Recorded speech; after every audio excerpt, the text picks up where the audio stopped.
Olá, Guilherme, Joelson, vamos falar de gestão pública hoje, na nossa quinta-feira, quintou! Boa tarde vocês que estão sempre comigo, sempre presentes, sempre falando de cultura, sempre por dentro da live do Bonfim. É importante esse carinho que eu recebo de vocês, porque realmente ele faz toda a diferença no nosso dia a dia. O pessoal do fã-clube chegando, Joelson também que tá arrasando nas lives, que de vez em quando eu vejo lá, né, Joelson? Ensinando a galera a manter aí o corpo em dia, isso é importante. Hoje eu fui para minha academia. Olha a nossa Rebeca Helena chegando também. Rebeca, manda aviãozinho para todo mundo, porque é hora de falar de política, gestão pública. Hoje é dia de falar de 1001 coisas aqui dentro da live do Bonfim. É claro que eu quero a sua participação comigo. O nosso Leandro também já chegou. Seja muito bem-vindo, Leandrão. Fique aqui comigo até às 7 horas, que nós temos live bem interessante hoje para bater papo. E aí depois eu dou aquela parada de 7 às 8 e volto como Morta Sensitiva. Você já conhece a Morta com as previsões, né? Quinta-feira é dia de Morta Sensitiva. É claro que eu quero você comigo também, de 8 até mais ou menos umas 9h30, para você vir se consultar, para você rir, para você também falar comigo, bater aquele papo, né? Tão bom, né? Enquanto a nossa convidada não chega, eu quero falar com você. Olha o Beto, querido. Seja bem-vindo, Beto. Eu quero te convidar para amanhã às 8 horas da noite, Helga Nemetic, direto do Show dos Famosos, do programa Popstar. Helga Nemetic, atriz, cantora e também encanta várias pessoas. Helga Nemetic amanhã comigo no nosso Sextou. E fique atento, hein, que tem novidade. Essa semana eu vou estar divulgando para vocês. Semana que vem recheado de convidados bacanas também, pra gente bater papo, pra poder a gente falar, pra você tirar as suas dúvidas. Ó, o Laziel Bonfim, boa noite, Laziel, seja bem-vindo à live do Bonfim. Já fechei com eles. Semana que vem eu vou bater um papo com a Dani Balbi. A Daniele Balbi é a primeira professora trans doutora da UFRJ.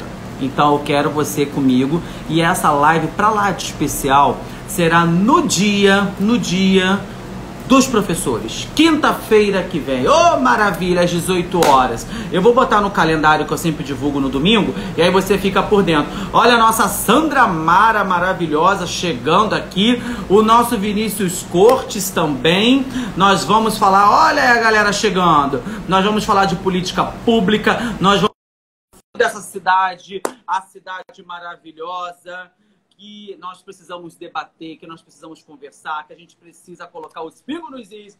Hoje, boa noite, minha querida. Oi, peraí que eu acho que eu ainda não tô aparecendo. Não, você, pra mim tá aparecendo sim. Tá? Tá sim. Mas deixa eu ver que eu não tô aparecendo. Não, eu não tô me vendo. Então eu vou fazer deixa o eu ver seguinte, aqui. Eu vou te tirar e você me manda o convite que eu te chamo, tá? Eu vou te tirar tá, agora, beleza. E você me manda o convite, beleza? Tá bom. Ok.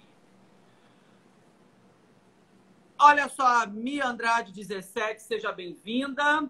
Rebeca Helena também está aqui comigo. Vinícius Cortes dizendo que eu acerto o sobrenome dele, não tem como errar. Olha só, eu quero que você participe mandando a sua pergunta para nossa querida Natália Trindade. Vamos ver se ela aparece agora para ela mesma, porque para mim estava tudo certo, tá? E aí eu quero que você participe mandando a sua pergunta, viu? Você pode participar enviando a sua pergunta, e aí você fica aqui, ó, por dentro da live do Bonfim, batendo esse bate-papo. Fique comigo, eu tenho certeza que aqui tá mais interessante do que o Datena. Tá cheio de notícias ruins no Datena, cheio de notícias ruins na Rede TV, lá no Siqueira, né? Não, aqui a gente vai falar assuntos bacanas e eu tenho certeza que você vai participar. Olha o Robert Paulo elogiando minha camisa maravilhosa. Gostou, Robert? Eu estou florido. Maravilha. Natália, você tá aí, Natália? Tô aqui, Diogo. Eu continuo não me vendo, mas se você tá me vendo, tá tudo bem. Não aparece mais, Natália. Vou te chamar de novo. Só um minutinho. Vamos ver se a Natália aparece agora. Olha o nosso Luciano! Saudade do Luciano! Ele tá aqui comigo! Maravilhoso, Luciano! Seja sempre muito bem-vindo à live do Bonfim, o nosso queridíssimo. Aguardando a Natália a atender, é só aceitar, Natália. A Bárbara, a Nath vai voltar. O pessoal do O Pavilhão, Carnaval o tempo inteiro. Pessoal do Pavilhão, fica comigo aqui na live do Bonfim. Semana que vem tem Sandro Avelar, presidente do Império Serrano, tá? Eu quero vocês comigo aqui, o pessoal do O Pavilhão. Eles que atendem tudo. Olha só um minutinho aqui que o meu ring light deu um tombo aqui, mas eu já estou consertando tudo. O nosso Luciano falou que adorou o cabelo, obrigado. Muitos elogios hoje do cabelo, muitos elogios da camisa. Oh, maravilha! Vamos ver agora se a nossa querida Natália consegue. Eu tô aqui tentando te aceitar, Natália. Vamos ver. Aí, ó, o pessoal do Império Serrano. Opa, agora foi? Voltei. Eu não tô me vendo, eu não sei porquê, mas é isso. Eu tô te ouvindo muito bem, tô vendo. Você quer entrar Não, acho que tá tudo bem. Se vocês estão me vendo bem? Vocês estão me ouvindo? Sim, tá tudo perfeito. Pra mim tá tudo ok, tá? Então vamos por aqui mesmo, Diogo. Se vocês estão me vendo, aí você vai só me orientando para ver se eu tô centralizada aqui, se vocês estão me vendo bem, se estão me ouvindo bem. Tá gata, então tá tudo certo. Então tá tudo certo. E vamos que vamos. Vou ficar segurando aqui. Eu vou apresentar a minha convidada pra lá de especial aqui na live do Bonfim. Ela é advogada carioca e se uniu às amigas para falar sobre gestão pública. A campanha delas chega ao processo eleitoral para integrar todo o desdobramento da política carioca, da cidade maravilhosa. Ela aceitou o convite da live do Bonfim e abrirá seu coração. Senhoras e senhores, hoje comigo, a minha, a sua, a nossa Natália Trindade barra campanha delas. Ô, maravilha! Uhul! Gente, que abertura calorosa, Diogo Bonfim, que querido! Muito obrigada pelo convite, eu tô muito honrada. Eu achei isso que você fosse falar já assim, ela é delas, porque nós somos delas. Aqui a gente tem o nosso grande mote, né?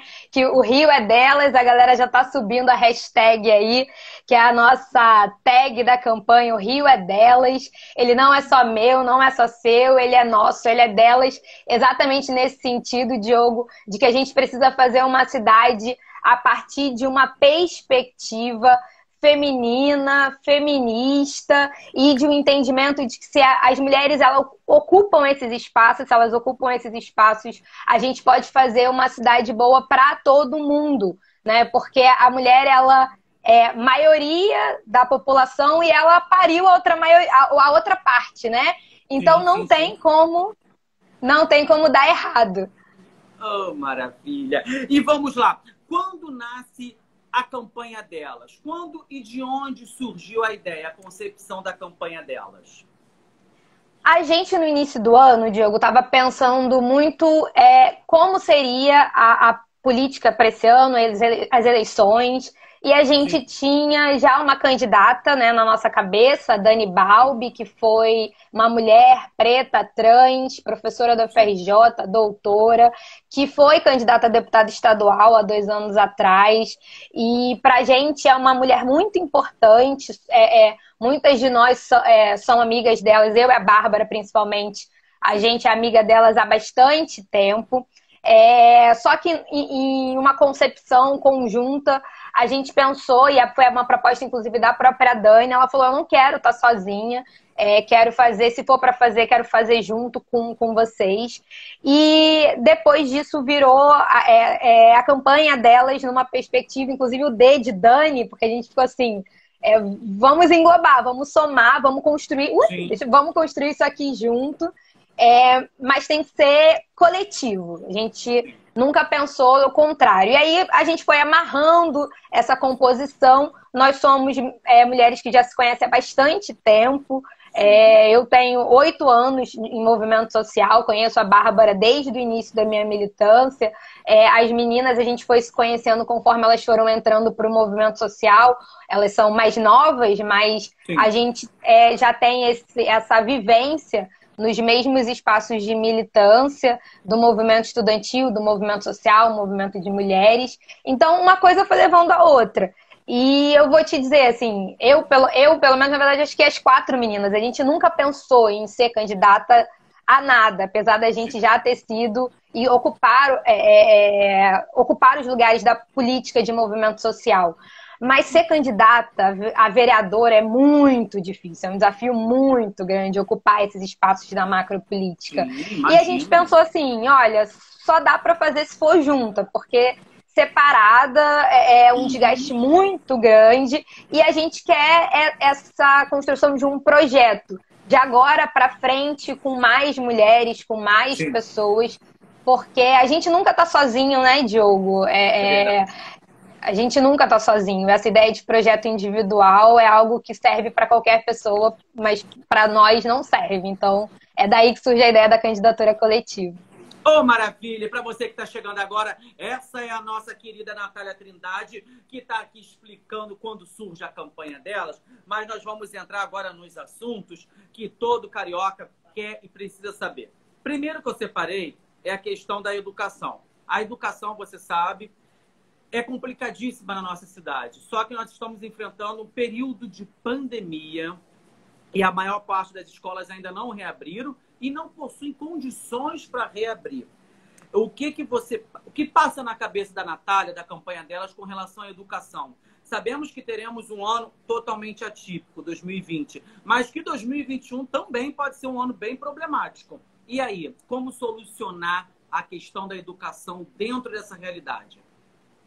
Pois é, Bonfim, essa pauta que você traz pra gente é muito importante. Eu acho que a primeira pauta que a gente tocou, a gente lançou uma campanha chamada Escola Sem Covid. Ela foi pensada a partir da plataforma construída pela União Brasileira dos Estudantes Secundaristas, a qual a Bárbara Mello já foi presidenta, né, nacional da União Brasileira dos Estudantes Secundaristas, a UBS. E essa plataforma, ela foge do óbvio. Porque seria muito fácil eu dizer para você aqui, hoje, que nós somos a favor de só reabrir quando tiver vacina. Mas a vacina, ela tem um tempo para ela ser feita, para ela ser testada, para ela acontecer, para ela ser produzida em massa, para as pessoas se vacinarem e, de fato, gerar o efeito da imunização. Sim. Mas a gente quer mais, porque não dá para esperar a vacina para poder solucionar problemas que já são anteriores à pandemia. A gente não pode permitir que crianças que só se alimentam dentro da escola, às vezes é a única refeição dela no dia inteiro, fiquem em casa sem direito à merenda, sem direito a um kit de alimentação. Não sei se você ficou sabendo, se a galera que está assistindo a gente aqui ficou sabendo, mas o nível do kit de alimentação entregue pela Secretaria Municipal de Educação era de um composto lácteo, sabor leite. Nem leite era para dar para as crianças. Então, para nós, pautar uma campanha que encare a escola sem Covid, onde tudo bem, precisa voltar, mas precisa voltar como? Qual é a estrutura que precisa ser garantida para voltar? Se não pode voltar, qual é a estrutura que precisa ser garantida para que essas crianças fiquem em casa? Entendendo que os pais dessas crianças estão na rua, trabalhando. Então, a gente tem uma rede de mães, de mulheres, de pais que estão sem poder deixar essas crianças, as crianças menores, principalmente, que são responsabilidades do município, creche, educação infantil. Aí a gente se pergunta, se os pais, se as mães dessas crianças estão tendo que sair para trabalhar, aonde estão essas crianças nesse exato momento? Qual é a estrutura que elas têm? Será mesmo que uma criança consegue, pela internet, ter o acompanhamento pedagógico? Eu vi uma reportagem que eu chorei, eu fico muito indignada, sabe, Diogo? Quando eu vejo algumas coisas, as pessoas enaltecendo como, ai, sacrifício, que bonito. Apareceu no jornal, o pai caminha 1 hora para conseguir baixar todos enfim, né, tudo em PDF de material Sim. didático para a criança, a única filha dele, e como o nome da menina era parecido com o meu, então isso me tocou demais. Era Nathalie, meu nome é Natália, e eu fiquei assim, nossa, essa criança está assistindo aula num celular quebrado, minúsculo. Ele demora 1 hora do trabalho dele para pegar o Wi-Fi da escola que está fechada, para a menina poder estudar. Ele faz isso 3 vezes na semana, e as pessoas no jornal falando, nossa, que lindo. Eu falei, não, gente, que terrível. Que horrível, porque deveria ter uma política pública de inclusão digital para ter um celular decente, um tablet, um computador, para que tenha Wi-Fi, para que tenha fibra ótica. Porque não é só luz, gás. Nesse exato momento, ter internet é muito importante para as crianças e para o desenvolvimento. Então, não é só falar...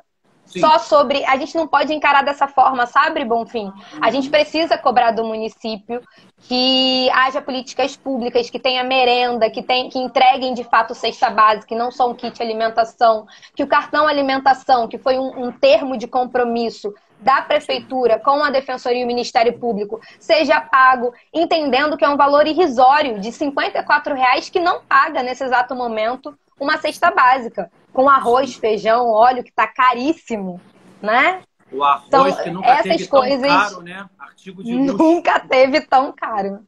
Uhum.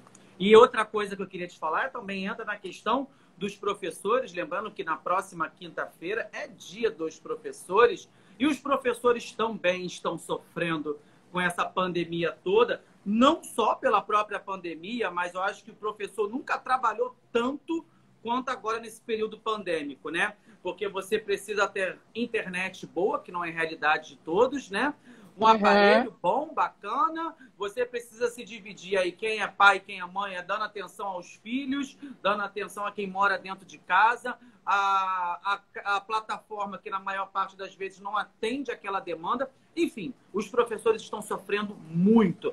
E agora está todo um trâmite para retornar com a aula presencial, sem pensar nos professores. Lembrando que o Rio de Janeiro é recordista em professores na psiquiatria. Eu estou falando de o Brasil inteiro. O Rio de Janeiro possui a maior parte, o maior número de professores que já passaram pela psiquiatria. Ou seja, é muito problema na área da educação. Né? É muito problema, Bonfim. A gente fez uma live com um coletivo de professores de Madureira e foi muito legal que a gente teve essa oportunidade de bater um papo. Inclusive, refletir com eles sobre essa realidade. Porque o tempo que eu fiquei faço ainda movimento estudantil, é sempre muito voltado para pensar a universidade, a ciência e tecnologia, e está sendo uma experiência incrível para mim, porque o município ele é responsável pela educação infantil e creche, que é uma outra experiência, que é uma outra construção, inclusive para os professores. Então tem uma pauta que para a gente se tornou fundamental, além dessa questão da saúde mental, né, que as pessoas estão falando aqui. Estou lendo a Rebeca, que é a nossa grande parceira aqui, falando sobre. A saúde mental é um fato muito importante para os profissionais, para as crianças e também para os familiares. Então, a gente pensar uma escola que de fato seja integrada e que respeite cada figura é de suma importância. E onde a gente pode passar a garantir isso de 2 formas. Primeiro, fugir da outra falsa polêmica, porque as pessoas adoram criar falsas polêmicas para embarrear direitos. Existe a pauta de 1/3 do planejamento. E é muito importante o planejamento na vida do professor, porque é o momento dele criativo, para ele refletir sobre como está o desempenho daquela turma, de como funciona, como ele pode atender cada criança. Só que isso só pode acontecer se ele tiver tranquilidade para realizar. E existe essa ideia de que, não, você então, professor, para fazer o seu planejamento, você precisa ser obrigado a ficar dentro da escola. Só que se ele não tiver um espaço reservado, que ele não tenha que comer junto com os estudantes, que ele não tenha que ficar resolvendo o problema dos estudantes, que ele não tenha que cuidar da realidade da escola, ele nunca vai fazer um planejamento decente, de acordo, pensado e refletido com a experiência dele. E é importante a gente trazer isso, porque a pauta do 1/3 do planejamento livre é a pauta da campanha delas também, porque a gente quer uma garantia de que os profissionais de educação saibam e entendam com a relação de trabalho deles e que isso tem que ser garantido pelo Estado. Uma outra pauta que é muito importante para a gente é a questão da gratificação, porque um professor, ele às vezes tem 1, 2, 3, às vezes 4 matrículas para conseguir ter um salário decente, porque o município do Rio de Janeiro não paga o piso nacional, não paga, né? E aí um prefeito, uma prefeita que se comprometa com um reajuste salarial é muito importante, mas para nós, né, enquanto a gente está aqui, a campanha dela está se lançando a vereadora, não é para a prefeita, a gente não vai prometer, a gente defende a pauta, óbvio, mas a gente não pode prometer para o profissional de educação que a gente vai reajustar salário, porque não é a pauta, não é competência do vereador, da vereadora. Mas algo que a gente pode falar, que é próprio da gente, é poder pautar na Câmara de Vereadores que o prazo que a gratificação passe a ser somada, acrescida ao salário, é pauta do vereador, é pauta da vereadora. Hoje em dia, os professores demoram 10 anos para ter a sua gratificação incorporada ao salário, e essa incorporação também é importante para o profissional de educação, porque isso soma no valor que ele vai ali receber na aposentadoria dele. Então, isso inclusive diz para ele, professor, você não precisa ter 2, 3, 4 matrículas. Reduzindo o tempo de incorporação da gratificação no salário, o seu salário vai passar a valer a pena, ele vai poder, de fato, chegar a algo mais próximo desse piso nacional. Mas, óbvio, Bonfim, o reajuste salarial com certeza vai ser, e já é uma das nossas defesas, porque não adianta ser da boca para fora, né? Dia 15 a gente vai ver aquele clássico meme. Na China ou no Japão, o professor é mais importante do que o imperador. Mas não adianta só o meme, é a importância que você dá para esse professor, para essa professora, para esse profissional. O ministro da Educação agora coloca como se a profissão de professor fosse falta de opção. Muito pelo contrário, não é nem doação de amor, né, um dom, e não é falta de opção. Na verdade, a compreensão de que o professor ele tem um papel importantíssimo na sociedade e que ele precisa ser valorizado, porque dom é divino. E aqui a gente, na verdade, está falando de coisas que o ser humano faz muito bem, mas que precisa ser muito bem remunerado para isso. Essa é a nossa Natália Trindade, para você que está chegando agora, direto da campanha delas para a live do Bonfim. Então, eu coloquei na pauta também, Natália, um assunto que ele é super importante e no momento que nós estamos vivendo, talvez seja ainda mais importante para falar, que é a saúde pública. A gente não aguenta mais a galera prometendo para a saúde e nada muda, né? Então, o Rio de Janeiro, a cidade do Rio de Janeiro, enfrenta um caos dentro da saúde pública, que está ligado diretamente a outro problema, que é a falta de saneamento básico em diversas comunidades, áreas periféricas da cidade. E aí entra a pandemia para poder embaralhar o meio de campo todo. Então, hoje nós temos o problema da pandemia junto com outros problemas. A famosa dengue, a famosa zika, que nunca deixou de existir, e também as doenças já comuns, né, do dia a dia, e a galera não consegue atendimento. Qual é a proposta e como que você analisa a questão da saúde pública? Não estou falando só da pandemia, o pós-pandemia também. Como reerguer essa estrutura que já vem sendo tão metralhada por tantos anos e a população que paga o pato no final? Pois é, Bonfim, você falou uma coisa que é o pós-pandemia, né? Como a gente está perdendo uma oportunidade, digo isso de oportunidade porque nunca antes se investiu tanto em saúde de forma emergencial. A gente poderia agora estar com um grande complexo hospitalar de saúde para atender a população e permanecer. Um dos debates que a gente travou no início da pandemia foi o tal do orçamento de guerra. Todo mundo falou assim, é orçamento de guerra porque vai investir. Só que o orçamento de guerra, ele não deveria ser um orçamento de guerra, ele deveria ser um orçamento de vida, um orçamento permanente. Porque saúde, gente, é fundamental. E não é só a saúde para você chegar ali e salvar as pessoas com a UTI. Não é só isso, é a prevenção.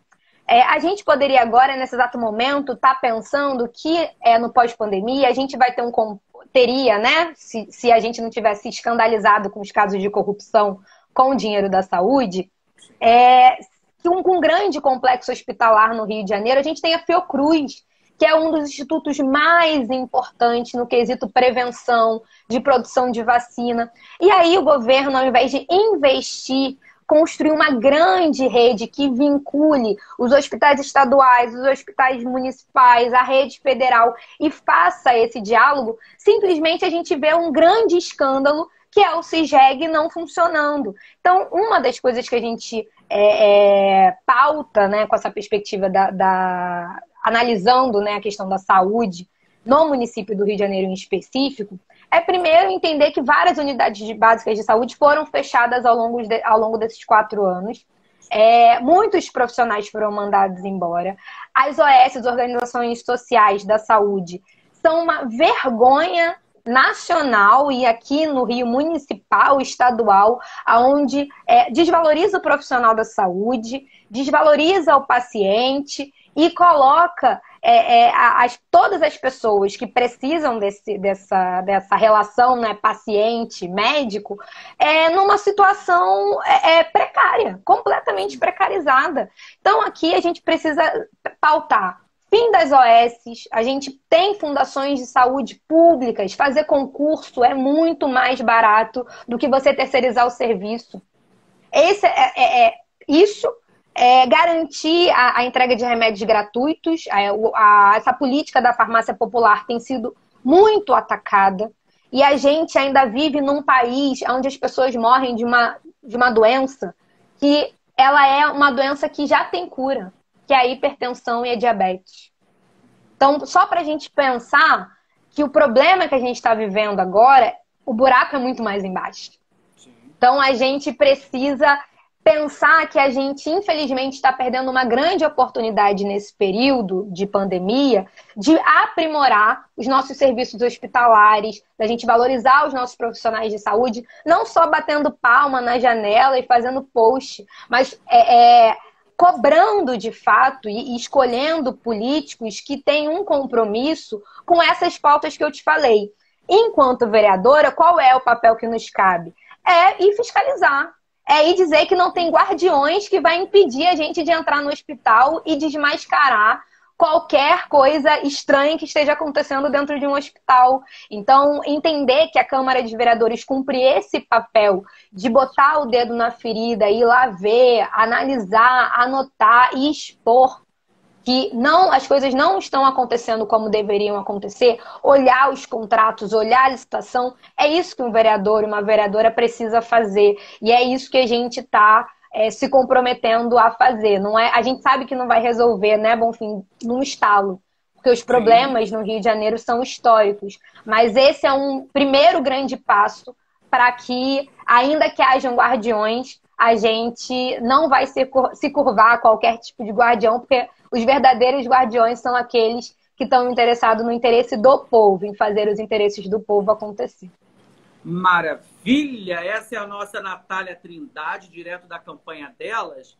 E aí nós passamos por educação, passamos pela saúde e chegamos a um ponto que é drástico e a gente sofre diariamente. Transporte público. O transporte público no Rio de Janeiro nunca viveu um momento de glória, mas nesse momento, na atual conjuntura, todos os cariocas estão sofrendo. Vamos começar aqui por umas análises. BRT. Quem pega BRT já precisa sair de casa espiritualizado, porque sabe que vai enfrentar o caos, né? São diversas estações fechadas, estações que já viraram até Cracolândia também, estações que não funcionam e muitas que estão funcionando, mas você não consegue fazer a sua recarga, a maquininha não funciona, não tem atendente, enfim, é um caos. Passamos para trem. O trem agora está com um horário diferenciado devido à pandemia, o que está prejudicando e muito o carioca. O BRT começou a chorar pitangas devido à questão que o público caiu muito, o número de usuários caiu, então precisou aumentar a tarifa, enfim, e nenhum tipo de melhoria. E os ônibus, a cada gestão, mudam-se as cores, mudam-se os nomes, somem algumas mais linhas. Então, nós temos uma região, o centro e a zona sul, com inchaço de linhas, e nós vamos para a zona oeste, diversos moradores, 2, 3 horas no ponto, esperando o ônibus passar para ir trabalhar. Natália, fala para a gente qual é a sua visão de transporte público e como melhorar esse caos. Bom, Fim, eu tenho uma sorte imensa, sabe por quê? Diga. A gente tem um mecanismo na nossa campanha delas, que é uma proposta, na verdade, de mandata participativa, que é o Conselho Delas, que ele é um instrumento de impulsionamento na política. A gente pensou isso porque, olhando nós 4, né, somos uma campanha de 4 mulheres, de 4 cocandidatas, a gente, apesar de buscar essa lógica da representatividade, a gente entende que nós 4 não somos representativas do todo. A gente vai representando alguns nichos, mas o Conselho Delas, ele chega para somar e multiplicar essa vontade de fazer a diferença. E o Conselho Delas, ele se reúne de 15 em 15 dias, e essa semana, essa terça-feira, foi dia de Conselho Delas, e o tema que a gente debateu foi exatamente mobilidade urbana, que é um grande eixo da nossa campanha. A gente tem a Bárbara Mello, que é a co-candidata que vai colocar o CPF, né, a foto dela que vocês vão ver na urna, mas vão ler ali a campanha delas. A Bárbara, ela é moradora da Zona Oeste, e ela tem ajudado, inclusive, a gente a montar esse eixo da mobilidade urbana. E uma das coisas que a gente debateu na terça-feira foi exatamente o quão precarizado são os modais que existem no nosso município. A responsabilidade do vereador, do prefeito, é com os ônibus. O Estado do Rio é responsável pelo trem, pelo metrô. Por que eu estou dizendo isso? Porque aqui uma das nossas pautas é a luta pela tarifa única, para que, como o metrô ele só circula na cidade do Rio, apesar de ser competência estadual, e o trem, a sua maior parte da malha férrea é dentro da cidade do Rio de Janeiro, precisa haver um diálogo, precisa construir uma conexão, ainda que o governador é de um partido, o prefeito é de outro partido, não importa, todo mundo precisa sentar e conversar para ser comprometido com a gestão. Seria mais ou menos o que acontece na cidade de São Paulo, que lá você pega o trem e você anda no metrô também pelo mesmo valor, mesma tarifa. Exato. Exatamente. Aqui no Rio tentou-se isso, tem o bilhete único intermunicipal, mas o bilhete único municipal, né, o que a gente chama de Rio Card, ele deveria servir dessa forma, mas é exatamente essa disputa e essa tentativa de sempre afastar os poderes para não resolver o problema se tornou inviável realizar. Mas isso é possível, precisa de vontade política e precisa dessa pressão. Houve, né, recentemente a CPI dos ônibus, mas pouco se resolveu. Aprovou-se uma lei pelo fim da dupla função que as empresas de ônibus simplesmente ignoraram. Então, por exemplo, essa é uma das pautas, a gente quer que se cumpra. Se a gente aqui está falando da importância de fomento de emprego, voltar a vaga de cobrador dentro dos ônibus, de cobradora dentro dos ônibus, é muito importante. E fora que o fim da dupla função garante que a motorista mantenha a atenção no que importa, que é a direção. Outra perspectiva que a gente fala da mobilidade urbana, e aqui a gente pode falar, né, muita coisa, mas vou trazer aqui o que a gente foi falando na terça-feira. A gente falou muito, Bonfim, sobre essa questão da falta das linhas dos ônibus. A gente, inclusive, galera que está assistindo a gente, entra na nossa página, a campanha delas. Vocês vão encontrar um post ali com o nosso número, que é o número delas, contato delas. Vocês vão entrar em contato com a gente e mandar um vídeo contando qual a linha de ônibus sumiu ou reduziu, para a gente fazer uma grande campanha nas redes, denunciando quais as linhas de ônibus sumiram por conta da pandemia. Quer dizer, por causa da pandemia não, né, Bonfim? Usaram a Venhamos e desculpa da convenhamos, pandemia, né? usaram a desculpa da pandemia para acabar com o serviço que eles já queriam acabar. Então, a gente quer se comprometer com a galera que está assistindo aqui, que a volta dessas linhas de ônibus são muito importantes e uma das nossas pautas é exatamente estabelecer o controle popular das linhas de ônibus. Não pode sumir sem contactar a população daquele local, sem que haja um debate. Outro ponto também importantíssimo é que já venceu o prazo das empresas de ônibus para climatizar todos os ônibus. Sabe qual a justificativa que as empresas já venceu? Tempo, né, Natália? Sabe qual a justificativa que eles estão usando neste exato momento? A pandemia. Porque não pode ficar com a janela fechada, o ar-condicionado. Então vamos postergar? Não, gente, não vamos postergar. Precisa colocar o ar-condicionado e precisa poder abrir a janela. Então deixa ali.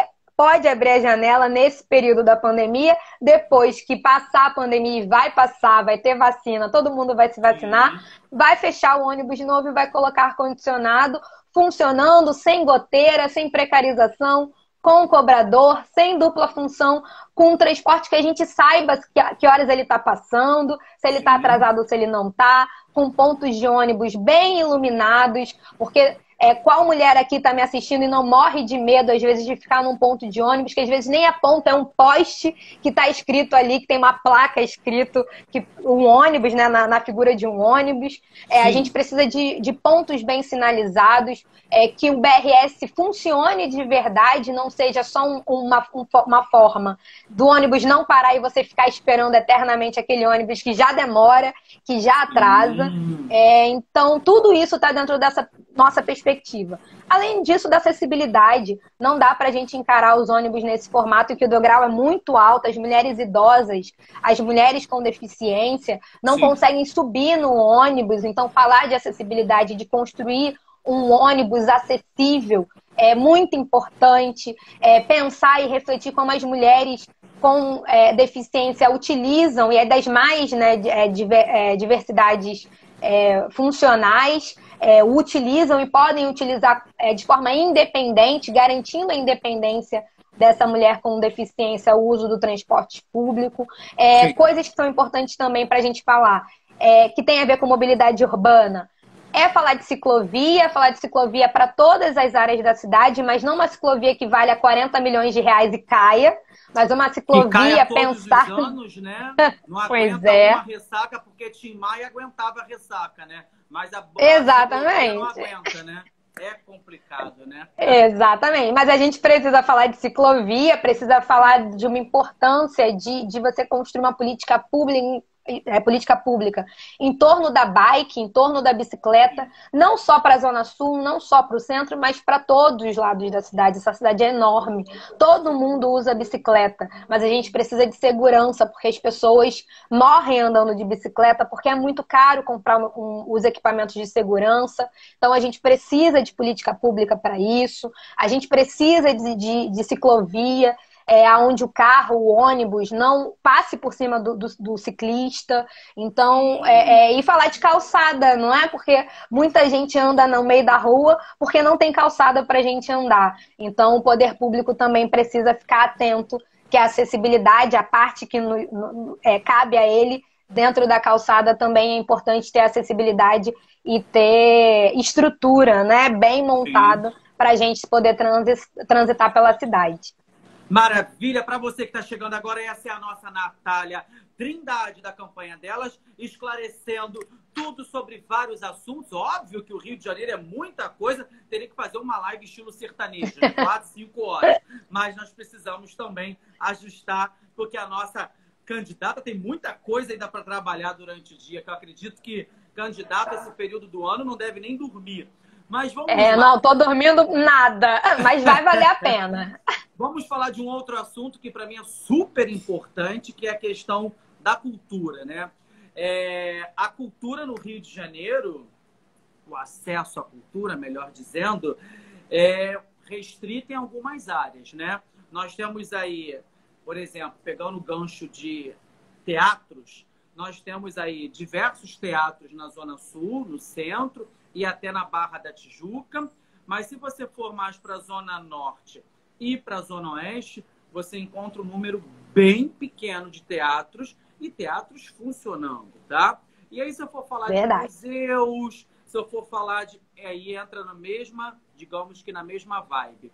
E aí, outra questão também, eu queria muito, estou bem curioso mesmo para saber como está a situação das famosas lonas culturais, que é muito comum na Zona Norte e na Zona Oeste do Rio de Janeiro.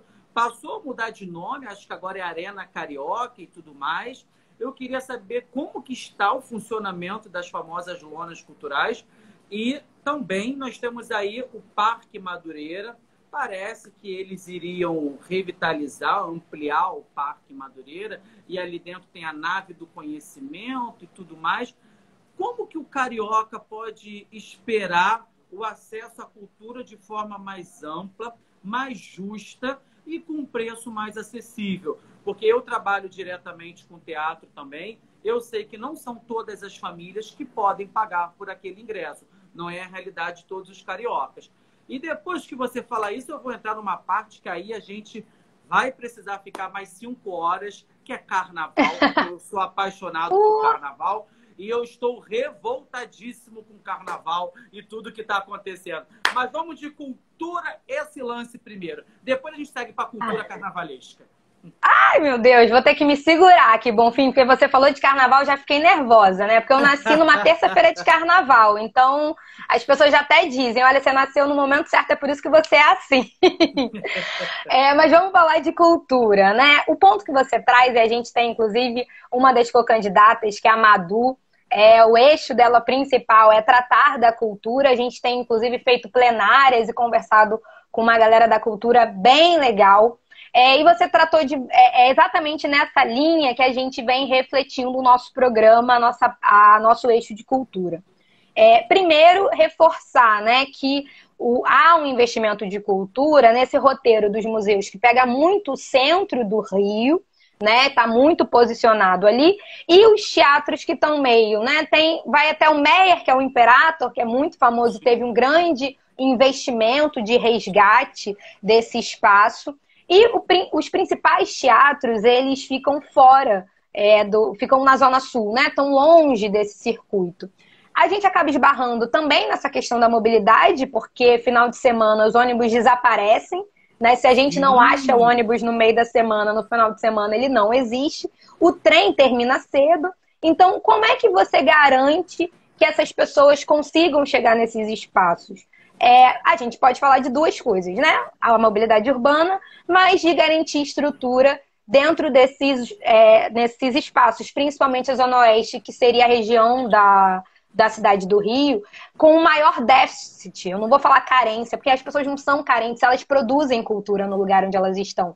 Mas existe um déficit do Estado, né, do poder público, de encarar alguns prédios públicos, até prédios privados, para você entrar com uma parceria e falar, vamos aqui construir uma política pública de acesso à cultura, para que a gente possa fomentar as peças, fomentar os artistas. Então, dentro dessa lógica, né? Entender que os espaços públicos precisam desse investimento. Mas aí, Bonfim, a gente esbarra numa questão que aí não é só culpa do município. A gente não tem mais Ministério da Cultura, a gente tem uma Secretaria da Cultura. Houve um rebaixamento da cultura nesses últimos quase 2 anos, né? Porque dizer que a cultura não tem mais orçamento. Então, a cultura no nosso país não tem mais orçamento para fazer editais de fomento, editais de cultura, editais de estruturação para você montar uma equipe, montar uma produção. Não existe mais esse orçamento que antes existia. E houve um ataque muito grande, né, da Lei Rouanet. Eu acho que é importante a gente posicionar, porque é muito reflexo disso que tem acontecido no município do Rio de Janeiro. E a gente chega na secretaria, numa secretaria fragilizada, aonde agora, recentemente, que a Lei Aldir Blanc foi regulamentada pelo governo federal e o governo municipal começou a realizar os pagamentos muito mal, porque ainda tem várias pessoas da área da cultura que não conseguiram ter acesso a esse auxílio emergencial. Eu conduzi uma live, eu até gosto de trazer esse exemplo que ficou muito na minha cabeça. Ressignificaram a palavra emergencial. Porque emergencial, para mim, e no dicionário, é tudo que é para ontem. Então, se as pessoas estão com fome, isso é para ontem. Um emergencial que demora 6 meses para sair, não é emergencial. É condenar as pessoas que acreditam na cultura, na produção da cultura, a desistirem dessa área. Então, investimento em editais, com orçamento, é muito importante para que a cultura no Rio de Janeiro possa continuar se desenvolvendo com qualidade. E esse reflexo, entender que a cultura atrelada ao turismo, ele também é desenvolvimento econômico, ele é também desenvolvimento social. Então, não dá para a gente ignorar essa perspectiva. E aí você traz a pergunta sobre as lonas culturais. E aí eu vou trazer, inclusive, para além das lonas culturais, as rodas de rap, que se tornaram famosíssimas no Rio de Janeiro nos últimos anos, especialmente feitas pela juventude, e que, infelizmente, perderam o espaço, porque, inclusive, a gestão desses espaços começaram a ser feitas por pessoas do interesse do governo municipal, e são pessoas de fora da área, de fora da comunidade. A gestão dessas lonas culturais, quando elas foram pensadas enquanto ponto de cultura, sempre foi pensado para que fosse gerida pelas pessoas daquela comunidade. Porque as pessoas daquele lugar, elas sabem o que elas querem. Elas sabem o que elas querem produzir, elas sabem o que interessa a elas. Então não adianta trazer uma pessoa de fora, porque gera exatamente esse desinteresse, esse afastamento. E a cultura, bom, enfim, você é melhor do que eu sabe disso.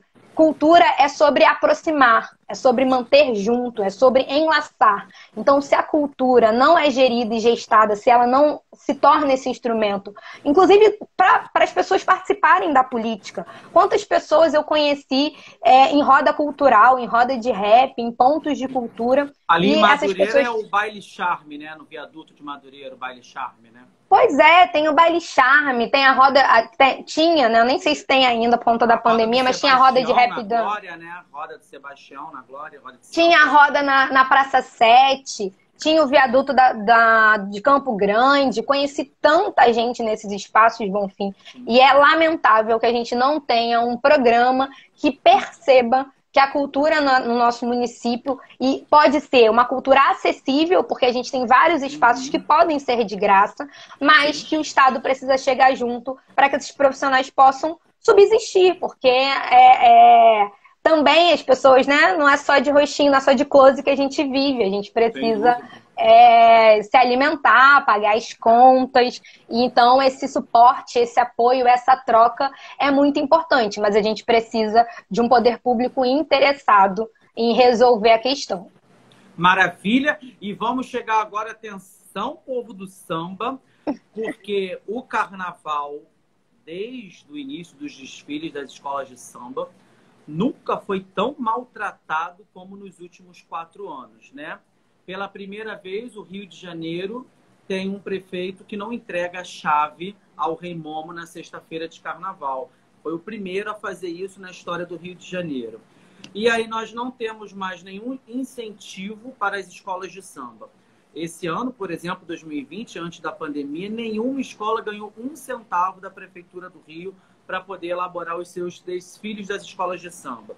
A situação é caótica para o grupo especial? Sim, mas é muito mais caótico ainda para a Série A, que desfila na sexta e no sábado, e para as escolas da Intendente Magalhães, que faz o Carnaval do Povão, Campinho, Praça Seca, Valqueire, por sinal que eu amo, um beijo para os meus amigos de lá. Então, o Carnaval, ele perdeu total incentivo, e eu não estou nem falando ainda do Carnaval de rua, os famosos Cacique de Ramos, Sovaco do Cristo e por aí vai. Ah, bom, Fih, mas você está falando de carnaval agora? Sim, porque carnaval é uma indústria. Carnaval trabalha o tempo inteiro. E eu conheço diversos trabalhadores da indústria. E eu não estou falando só de gente ligada diretamente ao teatro, não. São os ferreiros, os carpinteiros, historiadores que trabalham no carnaval, né? Geógrafos que trabalham no carnaval, sociólogos, enfim. Natália Trindade, me diga o que nós podemos esperar dos próximos carnavais. Tudo bem que nós temos uma incerteza devido à pandemia, mas isso tudo vai passar, a vacina vai chegar E o Rio vai voltar a ser uma cidade carnavalesca? Precisa, né, Bonfim? Olha, eu acho, dói meu coração quando alguém vira pra mim e fala assim, não, mas o carnaval em São Paulo tá melhor do que o Rio de Janeiro. Eu fico, não! Não dá, gente. Não, a gente não pode aceitar perder o nosso título de cidade carnavalesca para São Paulo, né? A gente precisa pensar exatamente dessa forma que você falou. Não é só a festa. O Carnaval do Rio de Janeiro mobiliza a economia carioca de uma forma que a gente não pode ignorar. Pode ser que não haja carnaval, diga-se, né? Esse carnaval de rua está suspenso, não vai ser mais em fevereiro, o que me deixa muito triste, porque eu vou fazer 30 anos no ano que vem e eu já estava preparando o meu trintou na sexta de carnaval, belíssima, para durar o carnaval inteiro. E não vai ser mais, eu estou sofrendo muito. Mas a gente precisa entender que no momento em que ele puder acontecer, né, tendo vacina com todo mundo, ele precisa ser valorizado. Esse atual prefeito, né, que eu me recuso a falar o nome se não for para falar fora, fora Crivella, né, ele misturou religião com carnaval. Quando, na verdade, o carnaval ele é um momento muito sincero do melhor que a gente tem no nosso país, que é o sincretismo religioso. Ele colocou o ódio no lugar de uma festa que é só amor, que é sobre amar o espaço público, que é sobre amar a cidade, que é sobre ocupar o espaço público. E colocando uma grande dicotomia. Eu vou deixar de dar dinheiro para educação e eu vou passar a dar dinheiro para educação. Eu vou tirar dinheiro do carnaval, eu vou passar a dar dinheiro para educação. Sim. Isso é uma grande mentira, porque são duas fontes completamente diferentes. Completamente diferentes. E depois gasta dinheiro fazendo campanha para detonar o carnaval. Exatamente. O que ele gastou com publicidade e propaganda, ele até poderia investir em educação, né? Mas o que ele gastaria no carnaval, e aí tem essa vergonha da Rio Tour, que eu acho que precisa colocar na conta dele, as pessoas não podem esquecer que essa farra da Rio Tour, que é uma empresa pública, séria, que pensa o turismo, que construiu diversas campanhas ao longo desse ano para fomentar e rodar, girar a máquina da economia do Rio de Janeiro, foi tratada como um feudozinho dos apoiadores dele e tratada ali o pior da corrupção. Então não dá para dizer que a corrupção nesse país acabou, é uma mentira, né? A gente não pode acreditar nisso em hipótese nenhuma. E como o carnaval ele tem sido afetado e atacado por conta disso. Quantas pessoas, quantas ações tiveram que ocorrer de entrega de cestas básicas para que essas pessoas, trabalhadoras do carnaval, não passassem fome ao longo desse período. E agora, com o recuo, né, das doações, tem diminuído, eu fico pensando todos os dias de que forma a gente pode garantir que a partir do ano que vem a nossa cidade volte a ser a cidade maravilhosa, volte a ser uma cidade iluminada, com investimento. Eu passei o carnaval de 2019 aqui, desse ano, eu falei, gente, eu não consigo, para mim é muito triste ver as pessoas dormindo na rua, com um monte de morador de rua, e a cidade toda suja, toda molhada, com outras pessoas transitando, sem o menor cuidado. Eu olhei para o Rio de Janeiro e falei, esse aqui não é o Rio de Janeiro que eu sou apaixonada, que eu escolhi viver, que eu larguei a minha outra cidade onde eu nasci, eu sou nascida e criada em São Gonçalo, mas a primeira coisa que eu fiz quando eu fiz 18 anos, Bonfim, foi vir passar carnaval no Rio de Janeiro. E eu vinha para passar de 7 horas da manhã para pegar o Carmelitas e saía 7 horas da manhã do dia seguinte para aproveitar cada segundo da Lapa. Eu vi a Lapa sendo valorizada, fechava a rua, virava a rua de todo mundo. A Lapa, ela ganhava vida de uma forma que hoje em dia, quando você transita, você vê alguns turistas em alguns bares e é triste, eu acho triste, porque o Rio, ele é vida, ele é pessoa na rua, é o povo na rua, ele tem essa, pode até não ser de fato democrático, mas ele deixa essa sensação de um espaço democrático, de independente do quanto você tem no seu bolso, você consegue transitar pela cidade e curtir a cidade. O carnaval do Rio sempre foi esse carnaval democrático. A gente olhava para Salvador e falava, Salvador você só pode curtir se for pagando caro para ficar na pipoca, se for pagar caro para ficar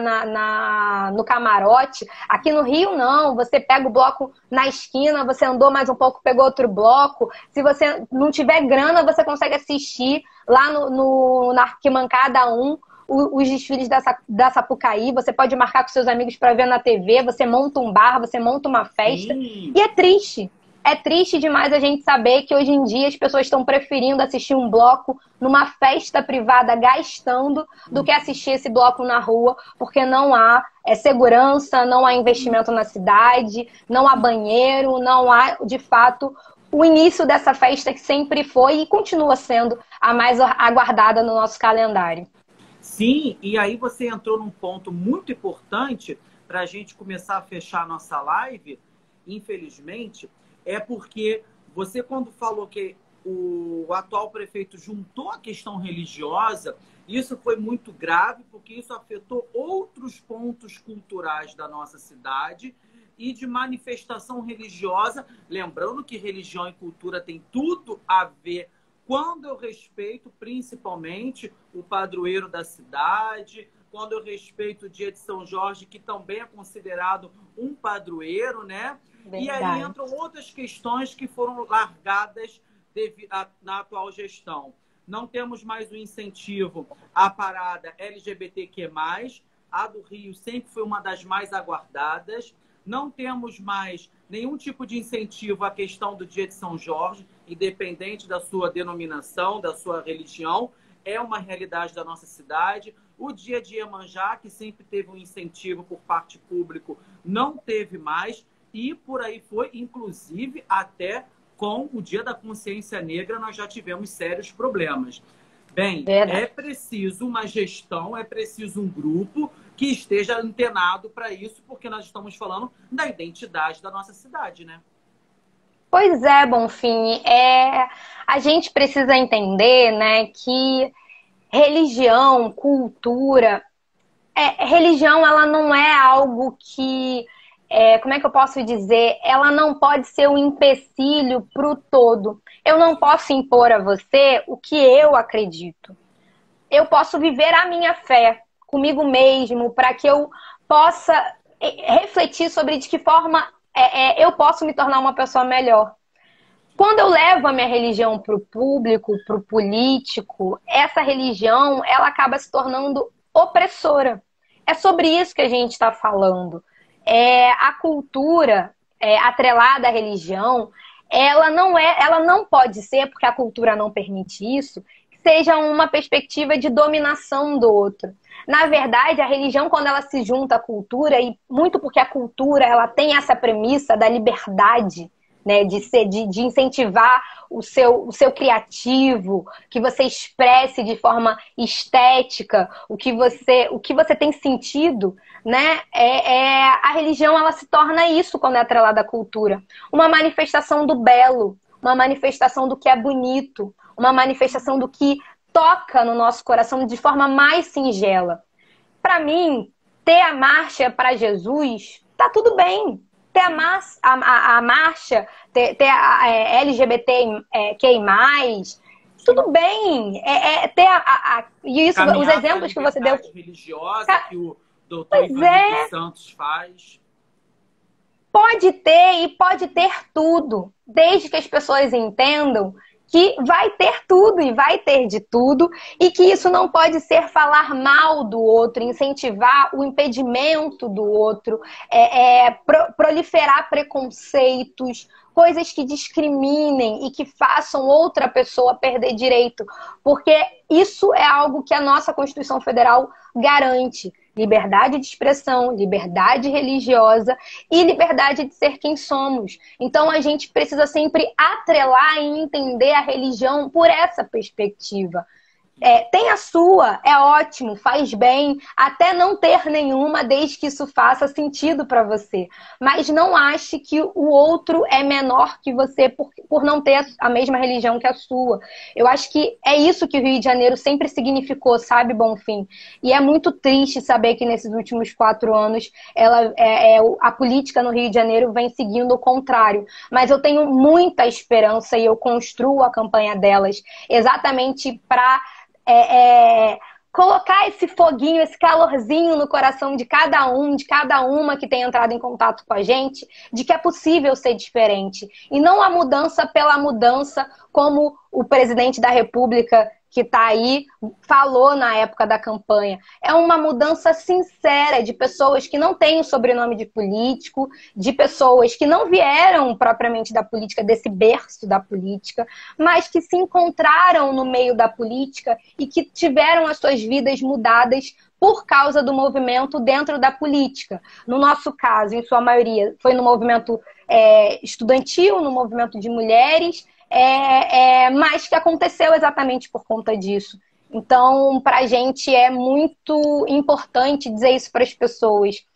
Acreditem na política. A política ela é fundamental. Quanto mais as pessoas participam da política, mais ela ganha a sua cara, a minha cara, e que a gente não pode abrir mão. Porque quando a gente abre mão de ocupar esses espaços, outras pessoas ocupam. E se outras pessoas ocupam, pode não ser alguém que você está esperando que ocupe. Então, faça parte, né? E é isso que a gente tem feito, chamando principalmente as mulheres, porque a nossa candidatura é de mulheres, mas não é só mulher que vota na campanha delas, muito pelo contrário, é todo mundo que acredita que é possível fazer a política de forma diferente, de forma pé no chão. Tênis, eu costumo dizer, a gente tem passado muito andado pelos lugares, Bonfim, né? Em todos os lugares do Rio. E uma das nossas falas é que a gente não tem dinheiro, a gente está fazendo uma vaquinha, inclusive quem gostar muito da gente pode doar. E a gente está usando o que a gente tem, que é o nosso tênis no asfalto, subindo o morro, conversando com as pessoas, porque é só isso que a gente tem, é isso que a gente sabe fazer, e a gente conta com o apoio das pessoas para que isso se torne possível ainda mais, porque a gente quer ter mais gente que também só tem a sola do tênis e o gogó aqui para gastar e falar com cada um e com cada uma de que a política vale a pena. Maravilha.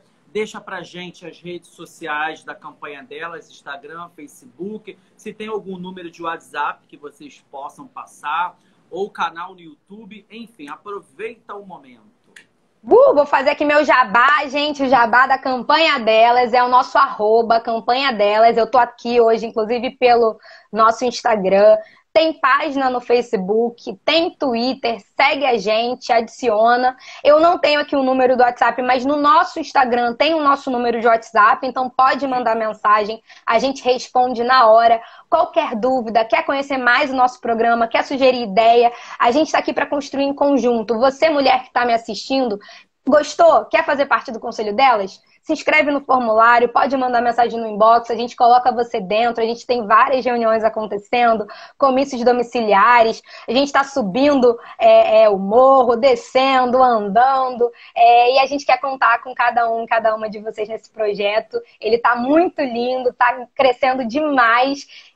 A gente tem pouco tempo, na verdade, né? Daqui a 30 dias, é 15 de novembro, para as pessoas votarem 65180, que é o nosso número na urna. Anotem aí, 65180.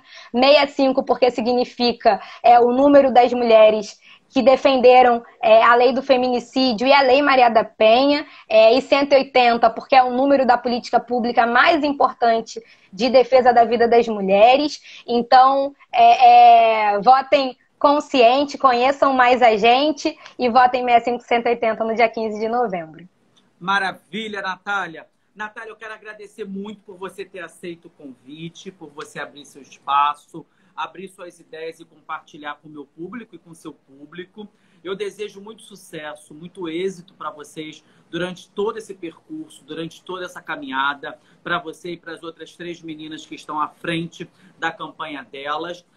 O meu espaço está aberto. Eu desejo de verdade que vocês consigam atingir o objetivo de vocês e tenho certeza que tudo que você esclareceu para a gente abriu a mente de muitas pessoas que entraram por aqui desde as 18 horas e que com certeza esclareceu muito sobre a política no Rio de Janeiro. Meus parabéns e eu desejo muito, muito sucesso para você. Muito obrigada, Bonfim, mais uma vez. Te agradeço demais pelo espaço. Tamo junto. Pra galera aí que tá assistindo, gostou do meu cabelo, muito obrigada. Beijão. Eu quero avisar que a nossa live vai ficar salva no meu IGTV, então você pode depois ir lá assistir o início, caso você perdeu. E avisar que tem live a semana inteira, inclusive quinta-feira que vem, dia do professor, a minha convidada é a Daniele Balbi. A Dani Balbi é a primeira professora trans doutora da UFRJ. Então, você que é fã da Dani Balbi, que já segue no Instagram, no Facebook, fica aqui no @bonfimoficial, porque Dani Balbi, quinta que vem, está comigo. Amanhã tem Helga Nemetic, enfim, tem bastante gente legal aqui na live do Bonfim. Natália, beijo, tudo de bom, um abraço, estou à disposição de todos vocês. Um beijinho. Beijo!